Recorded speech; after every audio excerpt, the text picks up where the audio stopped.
যে গোলাম, যে চাকর, যে মজদুর, যে কর্মচারী তার কর্ম সম্পাদন করে, তারা যেই কাজ দেওয়া হয়েছে সেই কাজটা পুরোপুরি আদায় করে, অফা আমালাহু, তার আমলকে পুরোপুরি আদায় করে তার কাজ সম্পাদন করে দেয়, বলো ফিরিস্তারা তার বদলা কি হতে পারে? কালু, ফিরিস্তারা বলে, রব্বানা, হে আমাদের রব, জাযাউহু, তার বদলা হলো আইওয়াফা আজরুহু, তারে পুরাপুরি প্রতিদান দিয়ে দেওয়া। এবার আল্লাহ তাআলা বলে, ওই ফিরিস্তারা তোমরা সাক্ষী থাকো।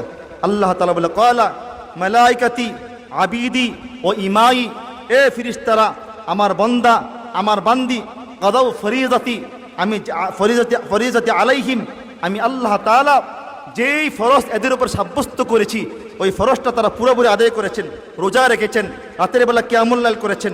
সুম্মা খারাজু ইয়াউজ্জুনা ইলা দুআ, অতঃপর তারা তাকবীর বলতে বলতে তারা ঈদগাহের দিকে যাচ্ছে। ফিরিস্তারা দেখো, আমার চতুর্দিক থেকে আমার বান্দারা তাকবীর বলতে বলতে ঈদগাহে যাচ্ছে, ঈদের দিকে যাচ্ছে। এ ফিরিস্তারা শোনো, উদ্দেশ্য হলো ক্ষমা পাবে।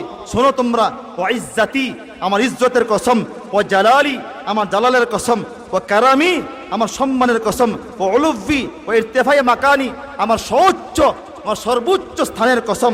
আল্লাহ বলে, না উজিবান্নাহুম, আজকে আমার বান্দা, আমার গোলাম যেই দোয়া করবে এটাই আমি শুনবো। আমার বান্দা আজকে যেটাই বলবি ঈদগাহের ভিতরে, যেই দোয়াটা করবে এটাই কবুল করব। এবার আল্লাহ তাআলা দেখেন, ফায়াকুলু, এবার ফিরিস্তারা এই প্রত্যেকটা গেটে দাঁড়ায় যায়।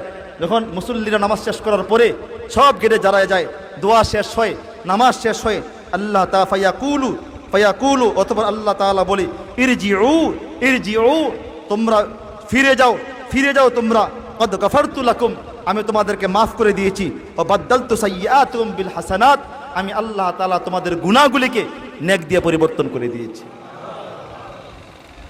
আমি তোমাদের গুনাহগুলি নেক দিয়ে পরিবর্তন করেছি, তোমরা ফিরে যাও, আজকে তোমাদের আর কোনো গুনাহ নাই।